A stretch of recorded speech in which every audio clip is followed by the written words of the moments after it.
y más lenta. Para que la realidad se modifique, siendo las normas un ente lógico, una captación lógica, tiene que producirse repartos. Para que esos repartos se realicen, es necesario realizar algunas tareas. El repartidor tiene que realizar algunas tareas, algunas operaciones que le van a permitir poner en funcionamiento las fuentes de las normas para dar lugar a repartos. Esto Golding lo llamaba etapas. Sin embargo, la palabra etapa puede dar la idea que necesariamente siguen un orden y no siempre es así, sino que a veces se retroalimentan entre sí estas tareas. Para que una norma, a través de su fuente, funcione, o sea, dé lugar a un reparto.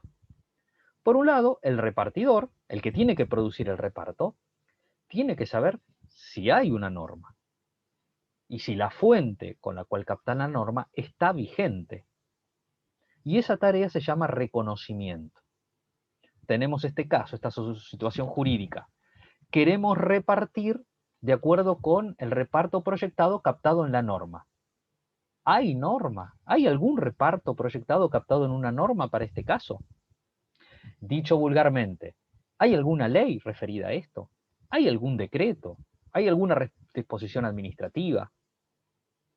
¿Hay alguna resolución? Tenemos el problema del reconocimiento tiene que ver a veces con la inexistencia o la dificultad para encontrar fuentes fiables. Sin duda que la informática ha ayudado muchísimo al reconocimiento. Antes de que se informatice el ordenamiento normativo y las fuentes de normas, por ejemplo a través del sistema Infoleg o el sistema informático el sistema, digamos, los sistemas informáticos que tiene el Poder Judicial, antes de eso había colecciones de leyes, colecciones de decretos, anales de legislación argentina, era una colección que publicaba tomos, pero era complicado porque uno encontraba, tomaba un tomo de hacía 10 años y por ahí encontraba un decreto, pero ¿cómo saber si el decreto hoy estaba vigente? Había que leer todos los tomos que venían después. La informática en alguna medida esto lo facilita, pero claro, cuando entramos en temas en donde ya entran las resoluciones administrativas, las disposiciones, yo por ejemplo con ocasión de la pandemia, me he interiorizado bastante respecto de las disposiciones vinculadas a ingresos a extranjeros, cuando tienen familiares, o vínculos afectivos, digamos, con algún nacional, con esta cuestión de que los extranjeros no pueden entrar, están suspendidos los ingresos de turistas, etc. Y claro, la gran mayoría de eso son disposiciones de la Dirección Nacional de Migraciones. Encontrar cuál es la última, cuál es la que está vigente, si no está reformada por otra, no es tan sencillo. Esta idea del reconocimiento a veces tiende o favorece la especialización. Una persona un profesional que no trabaja derecho aduanero, le va a resultar bastante difícil determinar, asesorar a alguien sobre cómo tiene que reunir determinada documentación para presentarla en aduana, o para cuestionar una decisión del organismo de aduana si le rechaza un embarque, una importación, porque hay que reconocer cuáles son las normas que hay, los repartos proyectados. Reconocida y visto que tenemos una fuente de norma, queda el segundo problema, u otro problema, otra tarea. ¿Qué quiere decir esta fuente? Este relato, esta biografía, esta descripción que nos hace el repartidor del reparto que proyecta, ¿describe lo que realmente quiere el repartidor? ¿Qué es lo que nos quiere decir esta fuente? Esa es la tarea de la interpretación. Pero a su vez, una vez interpretado, nosotros nos encontramos que hay normas que hay fuentes de normas que tienen ámbitos indeterminados. Porque nos dice, por ejemplo, que determinado delito se comete si se realiza con arma, pero no nos dice qué es arma. O nos dice que determinado delito tiene una pena de tanto a tanto, pero no nos dice cuál es exactamente la pena que le tenemos que aplicar al caso. Hay que determinarla a la fuente, eso que tiene de indeterminado. A su vez, puede ocurrir que no encontremos una fuente adecuada para resolver el caso que tenemos. Puede ser que no la encontremos porque no se hizo, Y entonces tenemos una carencia histórica, o puede ser que no la encontremos porque la que se hizo, la fuente que se hizo, la norma que nosotros captamos sobre la base de la fuente que tenemos, no nos deja satisfechos. Nos parece que no nos da lugar a una solución razonable para el caso, aunque está. Porque está desactualizada, porque se hizo basada en otros valores, o porque, digamos, encarna valores jurídicos que el operador del derecho, que el que la tiene que hacer, poner en funcionamiento, no está dispuesto a asumir. Y en esos casos, que Goldman llamaba carencia diquelógica, tanto en la carencia histórica como en la carencia diquelógica, hay que elaborar una norma, porque no tenemos norma, porque nunca hubo fuente o porque la fuente que hay no nos deja satisfechos. Es lo que generalmente, o en otras teorías jurídicas se habla de la integración, que en el trialismo se habla de elaboración porque se integra el ordenamiento, pero para integrar el ordenamiento hay que elaborar norma porque no tenemos la norma. Y esto es un aporte muy importante de Kelsen, que nos plantea que en realidad todos los operadores jurídicos en su nivel elaboran norma, porque digamos, en el caso que resuelven, lo resuelven teniendo en cuenta una norma que surge de una decisión entre distintas posibilidades que le da la norma superior. Entonces hay una elaboración en el campo del derecho, no es el único el que elabora el legislador, no es el Poder Legislativo, el Congreso el único que elabora. Una vez que está reconocida, que está interpretada, que está determinada, o que se ha elaborado, si es que no había, hay que aplicar la norma. En la aplicación, o en la elaboración, o en la determinación, o en la interpretación, o en el reconocimiento, a veces hay que argumentar, hay que dar razones de por qué se descarta esta fuente y esta no, de por qué se la entiende de esta manera, de por qué al determinarla se la determina así, de por qué se le dan 10 años si era de 8 a 25. ¿Por qué al elaborarla se la elabora de esta manera? Porque perfecto, el tribunal no tenía norma, o el que tenía que resolver no tenía una fuente, la tuvo que elaborar, perfecto, pero ¿por qué la elaboró así? ¿Y por qué al aplicarla la aplicó de esta manera? ¿Por qué consideró que encuadra el caso en esta y no que encuadra en la otra? Eso da lugar al proceso de argumentación, de dar razones. Y a veces hay que reunir normas diferentes para dar una solución única. Es la síntesis.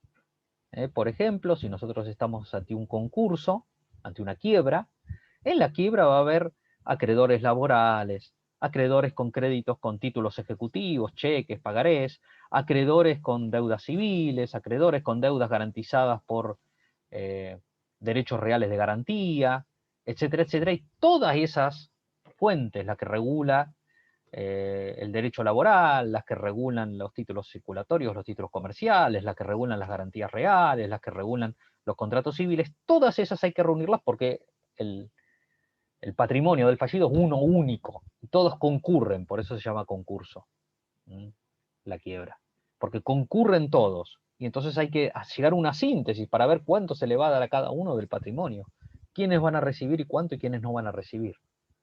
Esa es otra tarea necesaria para el funcionamiento. Fíjense algunas cuestiones vinculadas con esto. Dijimos que el reconocimiento era buscar si teníamos norma y si está vigente, si se hizo una fuente de esta norma o no. Esto da lugar a algunos problemas jurídicos. Por ejemplo, ¿cuál es la lógica de cuando se sustituyen normas? Pensemos que tenemos una ley, que después otra ley deroga la ley que teníamos, y después viene una nueva ley que deroga la que derogó la ley anterior. ¿Renace la primera? ¿O no hay ley directamente? Porque quedó derogada la ley que derogaba. ¿Qué pasa si tenemos una ley, tenemos otra ley que deroga la ley anterior y tenemos otra ley que deroga una parte de la ley que derogó la anterior? ¿Renace la ley originaria en parte? Son cuestiones lógicas, lógicamente, que son complejas de decidir. Tenemos los problemas de las derogaciones implícitas, leyes que vuelven digamos que regulan una materia que en parte estaba en otra ley, pero que no dice que la derogan. Entonces, implícitamente uno entiende que la deroga. Se entiende, por ejemplo, que si se anuncia un nuevo sistema, el sistema deroga lo aislado, ¿no? Si se sanciona un código civil, las normas que regulaban los contratos, los derechos reales, las herencias, etcétera, queda derogado, aunque no lo diga el Código Civil, porque vuelve a regular toda la actividad. Pero ¿qué pasa cuando no es derogación sistemática? Tenemos una ley de HIV. Si se sanciona una ley nacional de salud, ¿queda derogada la ley de HIV o sigue vigente? Si la nueva ley no dice nada. No es tan fácil la tarea del reconocimiento, para que ustedes vean. Por ejemplo, nosotros tenemos una ley, que es la ley 24.016, que reconocía el 82% móvil a las jubilaciones docentes. Esa ley estuvo vigente. Como parte de la reforma del Estado que tuvo lugar durante la vigencia de la convertibilidad, la nueva ley de jubilaciones, la 24.241, estableció que las jubilaciones iban a tener una movilidad según un índice de movilidad, que primero se llamó AMPO, después MOPRE. Esta ley previó que en un decreto reglamentario que quedaba derogadas otras leyes jubilatorias, entre ellas la 24.016, que reconocía el 82% móvil a las jubilaciones docentes. A ver, para que entendamos qué quiere decir esto. Una persona trabaja su vida, aporta. El día que se jubila, ¿cuánto representa su jubilación de lo que ganaba? Para el caso de los docentes, la ley 24.016 preveía que tenía que cobrar el 82% móvil, o sea, el 82%, y además se tenía que ir actualizando en la medida en que se iban actualizando los valores de los salarios docentes. Para el resto de los trabajadores no es así. O sea, hace un cálculo el ANSES teniendo en cuenta sus recursos y le fija la jubilación y después se va actualizando según índice de actualización jubilatoria que va cambiando con el tiempo de acuerdo a las normas existentes. La Corte de Justicia de la Nación en el año 2005 resolvió que como la ley 24.241 no derogó expresamente la ley 24.016, sino que lo hizo el decreto reglamentario, al hacerlo el decreto reglamentario fue más allá de la ley y entonces es inconstitucional, porque el decreto modificó la ley. Entonces reconoció que los docentes tenían derecho a la jubilación del 82% móvil. Ahora, ¿cuál es el problema? El problema fue que para conseguir esto los docentes jubilados por el sistema nacional, no provincial, tienen que iniciar un juicio, porque si no se les reconoce el 82%, pero no el 82% con la movilidad propia del salario docente, sino de acuerdo al índice de jubilato. Entonces, fíjense, como el problema de determinar, ¿estaba vigente o no la 24.016? ¿En qué alcance estaba vigente o está vigente?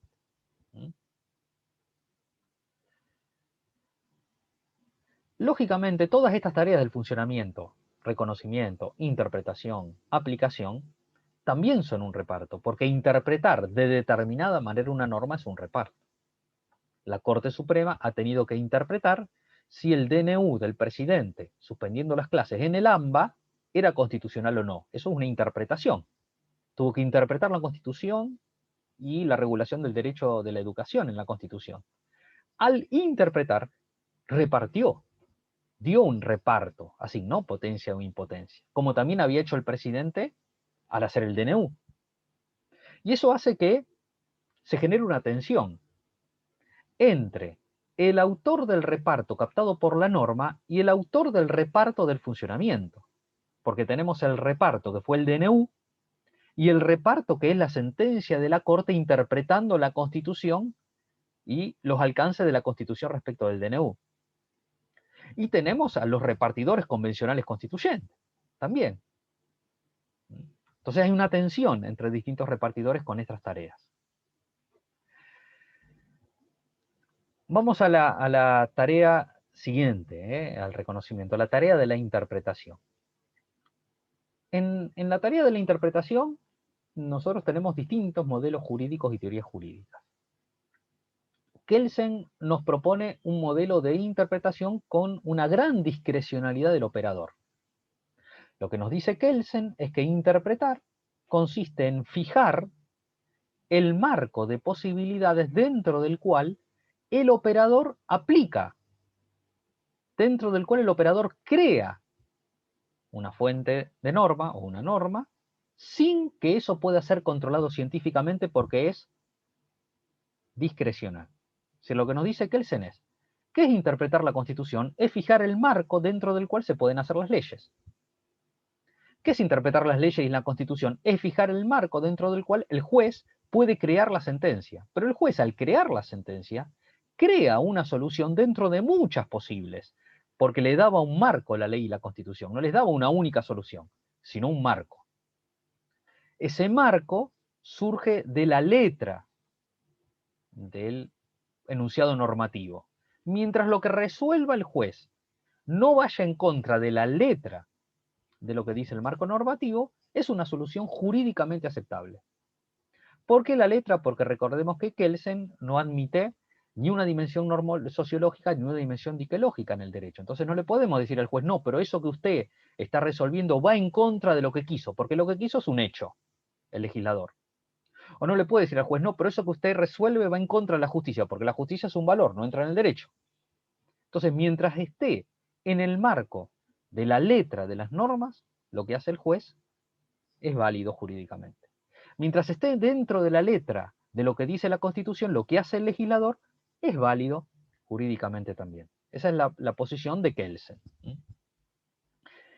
En el otro extremo, la escuela de la exégesis sostenía que el juez es la boca de la ley. Si el juez es la boca de la ley, el juez tiene que repetir lo que la ley dice. Y para saber lo que la ley dice, el juez no puede crear él la solución, sino que tiene que tratar de reconstruir cuál es la solución que quisieron los autores de la ley. Y entonces la interpretación consiste en interpretar, en buscar, en averiguar la intención del legislador y una vez encontrada, deducirla, aplicarla deductivamente al caso. Ya no hay amplitud del juez, no tiene discrecionalidad para optar por una solución dentro de un marco, porque no le fija solo un marco la ley, sino que al juez la ley le exige que busque la intención, que busque lo que hubiera querido el legislador ante este caso. Por supuesto, muy difícil de hacer. Pero entre la idea de Kelsen, que es un marco de posibilidades sin control científico, y el planteo de la exégesis, que parecería hacer pensar que hay una única solución aceptable interpretativa, hay posiciones más intermedias, digamos, que frente a una discrecionalidad tan grande y frente a una determinación tan grande. Por ejemplo, pensemos un caso, un supuesto. Constitución Nacional. Presidente y vicepresidente duran en sus funciones el término de 4 años y podrán ser reelegidos o sucederse recíprocamente por un solo periodo. Por uno solo. Pero dice presidente y vicepresidente. Problema que la palabra y puede significar los dos o puede significar cualquiera de los dos. Entonces, ¿qué pasaría si un mismo presidente se presenta a elecciones 3 veces sucesivas pero con 3 vicepresidentes diferentes? Alguien podría decir, nos está presentando el presidente y vicepresidente de nuevo. Está presentando de nuevo el presidente y la cláusula no dice el presidente o vicepresidente, dice y vicepresidente. Entonces, si uno toma el tenor literal, y es discutible. Si uno va a lo que quisieron los convencionales constituyentes, hay muchos signos de que al proclamar, al votar esta cláusula en el año 94, querían que ninguno de los dos, no alguno de los dos, ninguno de los dos. Pero al expresarlo de esta manera, al contarnos de esta manera su reparto, se abren las dos posibilidades. Si no se tiene que atener al marco de la letra, las dos posibilidades entran dentro de la letra. ¿Qué nos propone Goldschmidt, el trialismo? Nos dice que la interpretación tiene como finalidad averiguar la auténtica voluntad del repartidor. Pero eso no quiere decir que sí o sí nos vamos a tener a la voluntad del repartidor, porque podría ser que esa voluntad del repartidor no resulte aceptable hoy, y por tanto que deba ser descartada esta fuente y el operador de derecho crear una fuente, elaborar una norma. Porque lo que Goldschmidt no quería de ninguna manera es que el operador del derecho, que el que hace funcionar, el que está a cargo de las tareas del derecho, encubra su decisión en una fuente que no es la suya. O sea, no quiere Goldschmidt que el juez le haga decir al Código Civil lo que no dice, le haga decir a una ley lo que no dice, para decir que está cumpliendo con la ley. Goldschmidt quiere que para que la teoría jurídica sea clara, nosotros tengamos en cuenta, tengamos con suficiente claridad, que si el que opera el derecho, el operador del derecho como el juez, no está haciendo lo que quiso el autor del reparto proyectado en la ley, tiene que quedar claro en la solución que eso no es lo que quiso el reparto proyectado. Y no que nos confundamos y pensemos que está aplicando la ley, cuando en realidad eso no es lo que la ley quería encarnar.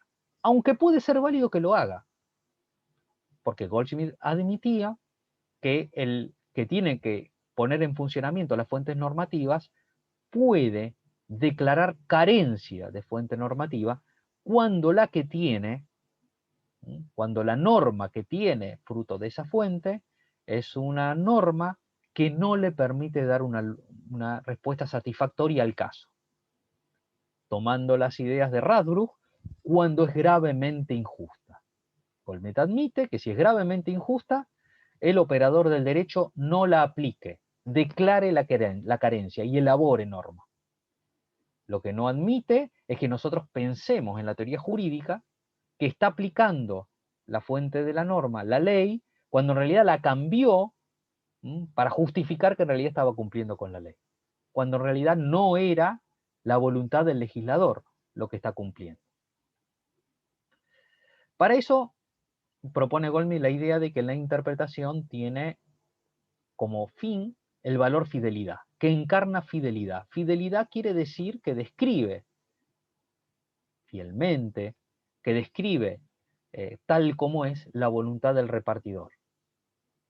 Esa descripción de la voluntad del repartidor, vamos a pasar algunos ejemplos, se logra a partir de algunas etapas en la interpretación. Primero se parte de la letra, teniendo en cuenta la estructura gramatical, las palabras, y la estructura lógica, las ideas que hay en la fuente.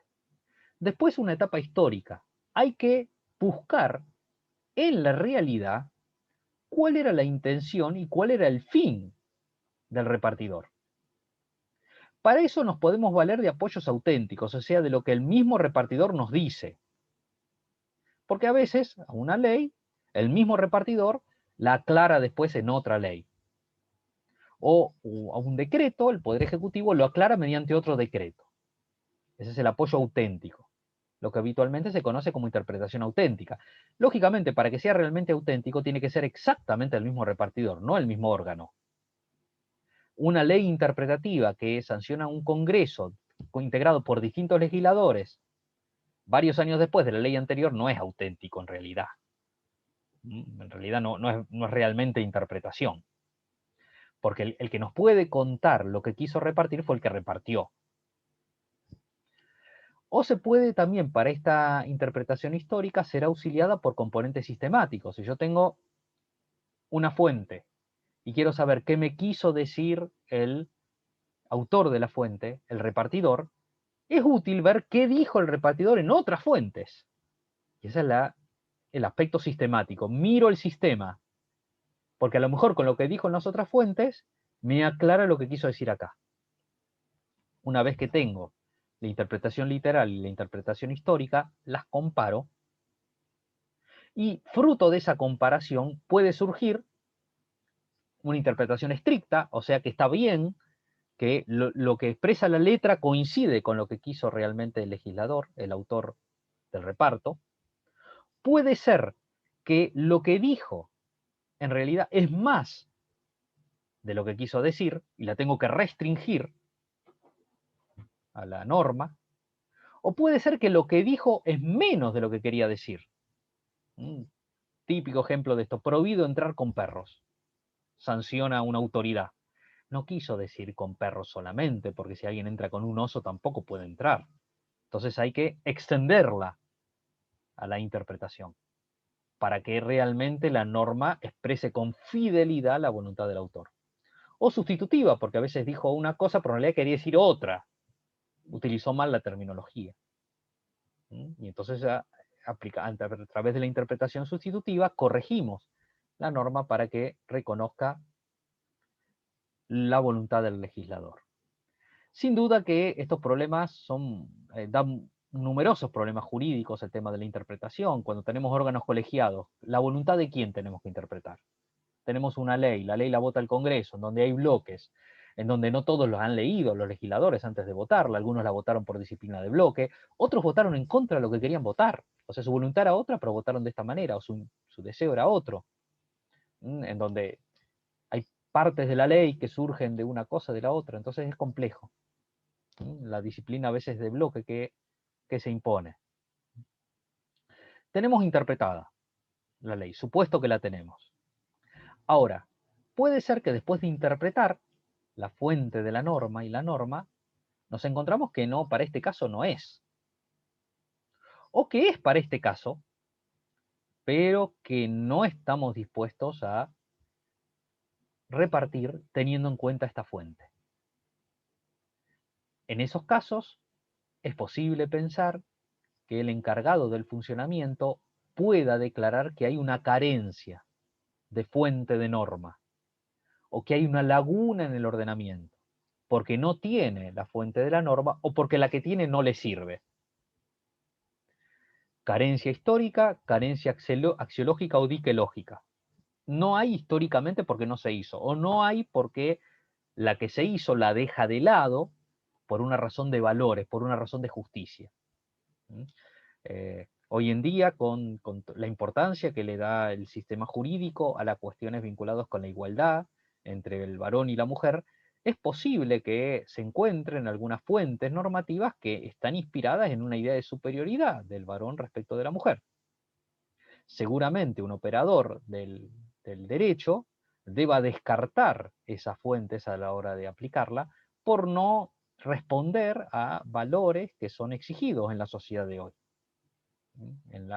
Y seguramente lo que hará el que la descarta para aplicar es invocar alguna fuente normativa superior, como la Convención para la Eliminación de toda forma de discriminación contra la mujer, aunque a veces quizá no es exactamente lo que dice, o no está previsto eso en la Convención. Son algunos principios que, bueno, él determina de tal manera porque responde a determinados valores que el operador del derecho quiere que prevalezcan los valores y por eso descarta, deja de lado esa fuente de norma. Y al hacerlo, tiene que elaborar, porque si ya no tiene fuente de norma, tiene que elaborar la fuente de norma. Para elaborarla, lo lógico es que empiece mirando exigencias de justicia que hay en el mismo ordenamiento. La justicia formal o autointegración. Es lo que generalmente se llama analogía. Y que Goldsmith da una precisión respecto de la analogía. Él dice, la analogía no es aplicarle un caso, la norma que se refiere a otro caso, porque eso no se puede hacer. Si no está este caso en esa norma, no la puedo aplicar. La analogía es mirar la solución de justicia que se da en el otro caso y elaborar una norma para este caso con la misma solución de justicia. Hay una elaboración en la analogía. No hay aplicarle una norma que no tiene que ver con este caso a este caso, porque eso es ilógico. Si no encuadra la norma, en este caso en la norma, no le puedo aplicar esta norma. Lo que sí puedo hacer es elaborar una norma mirando lo que dice la otra norma para el otro caso. O si no, se puede recurrir si no hay una solución de justicia aceptable en el resto del ordenamiento, y por tanto no puedo recurrir a la justicia formal, o sea, la justicia que está en el ordenamiento, tengo que recurrir al valor justicia, a lo que ve el operador de derecho como lo justo. Es lo que habitualmente se conoce como los principios generales del derecho, los grandes principios de justicia que inspiran el ordenamiento jurídico. Y de esa manera elabora una norma y tiene norma para aplicar.